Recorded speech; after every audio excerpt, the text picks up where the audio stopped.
نحمده ونصلي على رسوله الكريم وعلى آله الطيبين الطاهرين أجمعين أما بعد فقد قال الله تعالى في كلامه المجيد بسم الله الرحمن الرحيم الذين إذا أصابتهم مصيبة قالوا إنا لله وإنا إليه راجعون صدق الله العظيم وصدق رسوله النبي الكريم ونحن على ذلك من الشاهدين सज्जद नशीन हुजूर पाक किबला व काबा सिलसिला कादरिया रज़ाकिया मुस्तरशिदिया दरबार पाके महान अजीम इमाम पाक सज्जद नशीन हुजूर पाक किबला व काबा ছোট হুজুর পাক কিবলা ও কাবার মহা পবিত্র কদমে আকদাসে সিজদার্জি করে আজ হযরত মাওলানা সৈয়দনা সৈয়দ শারাশাদাত আলী আল কাদরি সাবিউল হাসান আলাইহিস সালাম পাকের ওরস শরীফে আমরা গুনাহগার বান্দারা যে যেখান থেকে যে যেভাবে হাজির হয়েছি মাওলা আপনার দরবার পাকে আমাদের প্রত্যেকের হাজিরাখানা কবুল ও মঞ্জুর করে নিন। আসসালামু আলাইকুম ওয়া রাহমাতুল্লাহি ওয়া বারাকাতুহু। কারবালার আগে মানুষ বাঁচার জন্য মানে আকুতি মিনতি করত। ইমাম হুসাইন কারবালাতে এসে দৃশ্যপট পাঠিয়ে দিচ্ছেন, এখানে এসে মৌতের জন্য আকুতি বিনতি করছে। ৭২ জন শহীদে কারবালা ইমাম হুসাইনের দরবারে এভাবে মাথা নিচু করে করে বলছেন যে কালকে যেন আমি শাহাদাত বরণ করতে পারি। আর ওদিকে হাজার হাজার লক্ষ লক্ষ লোক চিন্তা করছে কালকে বেঁচে ফিরে যেতে পারবো তো। পৃথিবীর লোকজন খাবারের জন্য কি করে? কামনা করে, এখানে যায়, চুরি করে, ডাকাতি করে, সুদ খায়, ঘুষ খায়, অনেক কিছু করে। আর কারবালাতে ইমাম হুসাইন বলছে যে খাবার না খেয়েও বেঁচে থাকা যায়। যদি সামনে থাকে জিয়ারতে ইমাম পাক যদি তোমাদের সামনে থাকে, আল্লাহ বলেছেন না যে জান্নাতে এমন একটা জিয়ারত হবে যে জিয়ারতে হাজার হাজার বছর কেটে যাবে কিন্তু তাদের মানে সেই মিটবেই না। এই হচ্ছে ইমামের জিয়ারত, তিনি দেখায় দিলেন। কারবালাতে আসার আগে মানুষ কি করত? বাঁচার জন্য চেষ্টা করত। কারবালাতে এসে আলী আসগরের মতন ছোট্ট বাচ্চা, তিনিও হিমাতের দোলনাতে না থেকে তিনি যুদ্ধের ময়দানে যে গলাটা উঁচু করে দিচ্ছেন, বলে দিলেন যে এই বংশের কেউ কখনো মউতকে ভয় পায় না। আবার এমন একটা জিনিস, মানুষ মারা যাওয়ার পরে আগে মানুষ মনে করতো, কারবালার আগের চিন্তা, মানুষ আগে মনে করতো যে মানুষ মারা গেলে বোধহয় সব শেষ। কিন্তু কারবালাতে এসে ইমাম হুসাইন দৃশ্যপট পাল্টে দিয়েছেন যে কারবালাতে এসে ইমাম হুসাইন বলছেন যে কারবালাতে মানুষের মৃত্যুর পরেও যদি হক পথে থাকো তবেও তোমরা কোরআন তেলাওয়াত করতে পারো। মাথা বর্ষার মাথা কোরআন তেলাওয়াত করতে করতে যাচ্ছে।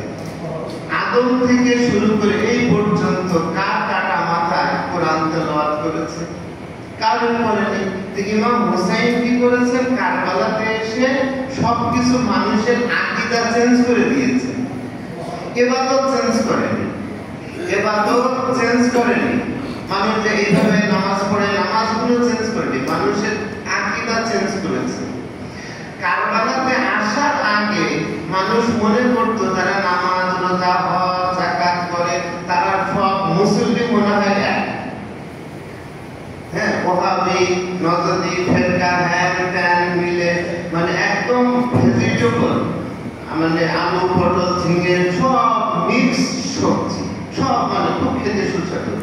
কারবালাতে এসে ৭২ ৭২ জন আলাদা করে দেখিয়ে দিয়েছেন এই কয়টাই মুসলমান, বাকি সব এজিদ, বাকি সব এজিদ। তা কারবালাতে এসে মানুষদেরকে পরিবর্তন করিয়েছেন।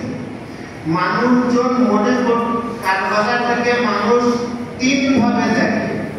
এক, যারা এজিদের লোক তারা বলে যে কারবালাটা যুদ্ধ, কারবালা একটা কি যুদ্ধ। যারা মানুষদের মাঝে ওয়াজ নসিহত করে বেড়ায় তারা ওই কারবালার ওই শহীদের ঘটনাগুলো বলে বলে নিজে কেটে অন্যদেরকে কাঁদাইকা দিয়ে পয়সা আয় করে। এটা হচ্ছে দুই শ্রেণীর লোক। তৃতীয় শ্রেণীর আরেকটা লোক আছে যারা কারবালা থেকে ইশক খোঁজে, মহব্বত খোঁজে। তাদের কাছে কারবালা হচ্ছে আরেক রকম। একজনের কাছে যুদ্ধ, একজনের কাছে ওয়াকিয়া, আরেকজনের কাছে ইশক। এই ইশকের কারবালাটাকে আল্লামা ইকবাল বলেছে, क्या सिद्दे शहादत अगर तफसीर हो जाए तो मुसलमानों का किबला रोज़ाए शब्बीर हो जाए। যদি কারবালাটাকে সঠিকভাবে বিশ্লেষণ করা হতো তাহলে মুসলমানদের কিবলা ইমাম হুসাইনের রওজা পাক হয়ে যেত। এটা উনি বলেছেন। তা এই যে ঘটনাটা আমাদের মুর্শিদ হুজুর পাক কিবলা ও কাবা, তিনি 40-এর ভিতরে চলে গেলেন। আমি মসজিদে দাঁড়িয়ে বলছি, আমার পীরের জবান থেকে আমি শুনেছি, আমি 4 নম্বরে দাঁড়িয়ে বসে শুনেছি। আমার দুর্ভাগ বলেছেন, ছোট দুর্ভাগ বলেছিলেন যে আমার বাবু যে সময় চলে যাচ্ছেন ওই রাত্রে 4 নম্বরের এক খাদেম সাহেব তিনি খাবে দেখেছিলেন 18 জন, তিনি হচ্ছে 18টা নূরের আলা নূর, 18 জন নূর আলা নূর 4 নম্বর পাকে এসে সাবিল হাসান আলাইহিস সালাম পাককে তিনি দিয়ে যাচ্ছেন। এইখন বলেন তো ওনার নাম পাকে ইমাম বড় শরীফ হবে না, কার নাম পাকে হবে? এই যে আমরা দেখি বাচ্চা শাহজাদা পাকের কারামত পাক, এই যে এই ঘরের শাহজাদা পাকের ছোট বাচ্চা এবং বড় এবং বুড়ো এবং ছোট এবং বড় মনে করাটা কুফরি। এনারা যেদিনই আসেন সেই দিনই ইমাম, যেদিন চলে যান সেই দিনই ইমাম। এনারা কোনোদিনও এই ধরনের হয় না। ছোট্ট আলী আসগর আলাইহিস সালামের কথা চিন্তা করেন, যিনি দোলনা থেকে বেরিয়ে চলে গিয়ে গলায় এরকম করে দেয়, তার কাছে লক্ষ তীর সামনে পড়ে গেল, 1000 তলোয়ার, যেখানে তলোয়ারের উপরে গর্দান জিতে গেল। সেই দরবার পাকের শাহজাদা পাকদের শান আজিম হবে না, কোন দরবার পাকের শান আজিম হবে? এই দরবার পাকের খানদান পাকের, এই দরবার পাকের প্রথম আমাদের বাচ্চারা যে সবগুলো কথা বলেছে যে উনি আজান পাক ভালোবাসেন, আজান পাক ভালোবাসবেন না থাকি ওনাদের ঘরেই তো আজান শুরু হয়েছে, ওনাদের ঘরেই তো আজান শুরু হয়েছে। যখনই দুই ইমাম পাক বেলাদাত শরীফ হলো তখন হুজুর পাক সাল্লাল্লাহু আলাইহি ওয়াসাল্লাম ওনার কোল মোবারকে নিয়ে আজান পাক দিলেন। তো হুজুর পাক সাল্লাল্লাহু আলাইহি ওয়াসাল্লাম শুধু কি হাসান আলাইহিস সালামের কোলে কানে আজান দিয়েছেন, ইমাম হুসাইন আলাইহিস সালামের কানে আজান দিয়েছেন? না না, কিয়ামত পর্যন্ত যত আলে মুহাম্মদ এসেছেন সবার কানে আজান দিয়েছেন। আচ্ছা, এবার যত লোক বলে যে ওনারা হচ্ছে নামাজের ব্যাপারে, আপনি কি মনে করেন প্রথমে 3 জন নামাজ পড়েছে? কেউ নামাজ পড়েনি, 3 জন। এক হুজুর সাল্লাল্লাহু আলাইহি ওয়াসাল্লাম, এক মা খাদিজাতুল কুবরা যিনি শাহজাদি মা খাতুনে আতার পাকের আম্মা জান ছিলেন। তৃতীয় হচ্ছে মওলাই কায়নাত মুশকিল বসে। আর কোন নামাজে কখনো জন্মায়নি, নামাজের পরে এসেছে। তোমরাই সর্বপ্রথম নামাজ পড়েছে। নামাজ ওনাদের ঘরের জিনিস।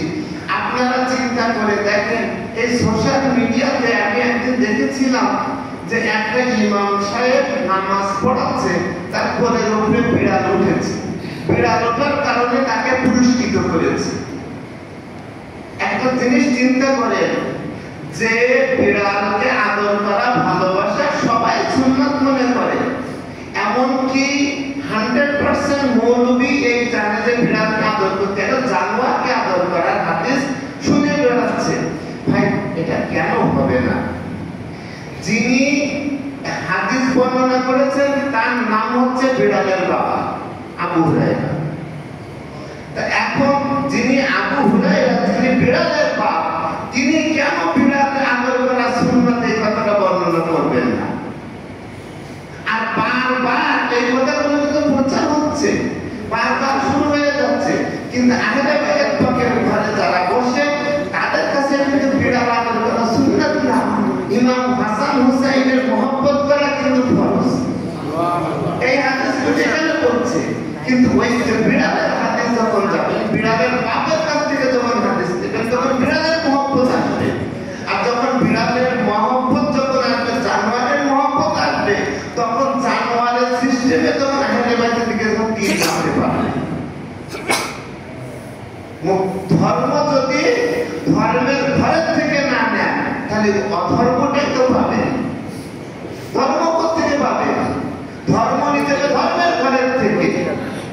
এরাই হচ্ছে ধর্মের ঘর। কোরআন শরীফ এক কথা, কোরআন শরীফ আহলে বাইত পাকের ভক্তির কথা, কোরআন শরীফ আহলে বাইতের তাজিমের কথা, নবীর মুহাব্বতের কথা, নবী যে যেটাতে ভালোবাসতে জান্নাত পাওয়া যাবে, না বলে জাহান্নাম, এটা বলে দিয়েছেন হুজুর পাক। আলী হুজুরান্না কাসিমুন নার ওয়াল জান্নাত নিছে। আলী মুহাব্বত এবং ভালোবাসা হচ্ছে জান্নাত এবং জাহান্নাম। এখানে হচ্ছে জাতে আলী, জাতে মুস্তাফা, খানদান পাক। এখন আপনি আমি কি বলবো? যে কথাটা হচ্ছে, একটা কথা মনে রাখবেন, যে ধর্ম যদি নিতে হয়, ধর্মের ঘরে এসে গোলামি না করলে ধর্ম পাওয়া যায় না। ইমাম আবু হানিফা তিনি বলেছেন, লাউলা সানাতান হালাকান নুমান, আমি যদি 2 বছর ইমাম জাফর সাদিক আলাইহিস সালামের ঘরে ঝাড়ুদার না হতাম, আমি নোমান ধ্বংস হয়ে যেতাম। একটা মাযহাবের ইমাম তিনি এই কথা বলছেন। তাই এখনো আমরা একটা কথা বলি, শুনেন। আমাদের মতন মিসকিনেরা এই সাবিল হাসান আলাইহিস সালাম পাকে কাপড় মোবারক ধোয়ার সৌভাগ্য আমার হয়েছে। বর্তমান হুজুর পাকে, ছোট হুজুর পাকে এনাদের কাপড় মোবারক ধোয়ার সৌভাগ্য হয়েছে। সেই ওসিলাতে আজও পর্যন্ত ইজ্জত এবং সম্মানের সাথে দরবার থেকে নুন রুটি রুজি করে খেতে পারছি। এটা হচ্ছে ওনাদের দরবারের গোলামি করার ফজিলত। একটা জিনিস মনে রাখবেন, যে ওনাদের শান, ইজ্জত এবং তাজিমই হচ্ছে ধর্ম। ধর্ম এটাই। আহলে বাইত পাকের শান, ইজ্জত, তাজিম এবং মাওয়াদ্দাত, মুহাব্বতই হচ্ছে ধর্ম। এর বাইরে আমি কোনো কিছু খুঁজে পাইনি। কেননা আপনি কি বলছেন যে আপনি মনে করেন কোথায় আপনি দাঁড়াবেন? দাঁড়াবেন কোথায়? দাঁড়ানোর কোনো জায়গা নেই। এনাদের বিরুদ্ধে যুদ্ধ করে কেউ কোনোদিন টিকে থাকতে পেরেছে? কোনোদিন কেউ টিকে থাকতে পারেনি, আর কিয়ামত পর্যন্ত পারবে না। কারণ আল্লাহ পাক কোরআনে বলছেন, ইন্না শানিয়াকা হুয়াল আবতার, আপনার বংশের যারা দুশমন হবে তাদেরকে আমি নির্বংশ করে ছেড়ে দেব। এটা কোরআন শরীফে লেখা আছে। আল্লাহ পাক বলছেন, আল্লাহ বলেছেন, আহলে বাইত পাকের ভালোবাসা, মহব্বত, তাজিম, ভক্তি, শ্রদ্ধা, এটা হচ্ছে ইমানের মূল লক্ষ্য হওয়া উচিত না, না হলে ধ্বংস। এখানে কোন রকম কথাবার্তা চলবে না। আপনি মানবেন মুমিন, মানবেন না কাফের, সন্দেহ করবেন মুনাফিক। পরিষ্কার হিসাব। একটা জিনিস ছোট্ট একটা কথা বলে সাবিল হাসান আলাইহিস সালাম পাকের কথা বলে শেষ করে যাব। উনি অত্যন্ত আজান পাক ভালোবাসতেন। আমার সৌভাগ্য হয়েছে ঢাকা কল্যাণপুর খানকা শরীফে ওনাকে বারবার আজান পাক শোনানো, পড়া পাক শোনানো। আমি অনেকবার পড়া পাক পড়েছি ওনার সামনে, অনেকবার আজান দিয়েছি ওই কল্যাণপুর খানকা শরীফে। তো উনি আজান দেওয়ার পর পরে এভাবে দাঁড়াতেন, মোনাজাত করতেন। ওনার মোনাজাতে একদম হুবহু সিলসিলা ছিল বড় হুজুর পাকের মতো। দ্বিতীয়, উনি হচ্ছেন দুইটা হুজুর পাকের, দুই হুজুর পাকের একদম ছিলেন। দ্বিতীয় আরেকটা জিনিস, আমি ওনার খাস কামরা মোবারকে একদিন আমি বসেছিলাম ওনার আরাম গাতে, উনি আরাম ফরমাচ্ছিলেন। হঠাৎ করে কল্যাণপুর মসজিদ পাকে জোহরের আজান শুরু হয়ে গেল। জোহরের আজান যখনই শুরু হয়ে গেল, উনি ওই বিছানা ছেড়ে ঠিক এভাবে বসলেন। ঠিক যেভাবে ছোট হুজুর পাক বসেন ঠিক এভাবে বসলেন, মাথা নিচু করে বসলেন এবং পুরো আজান পাক শুনছেন। আমরা যখন এভাবে তাকাই কাজ চুলকায় না, একদম না, একদম আজান পাকের প্রত্যেকটা শব্দ, প্রত্যেকটা হরফ, প্রত্যেকটা উচ্চারণ তিনি এভাবে শুনলেন। শোনার সাথে সাথে আজান পাক হয়ে গেল। আমি মসজিদে দাঁড়িয়ে বলছি, আমাদেরকে ঘরে থাকার অনুমতি দেননি, বের করে দিয়েছিলেন আমাদের চিন্তা। এটাই আজকের দিনে ওনাদের সম্পর্কে আমি এতটুকু নিবেদন করলাম, মওলা আপনার দরবার পাকে এই তাবারুক পাক খেয়ে যেন আমরা যেন কবরে যেতে পারি, সেই তৌফিক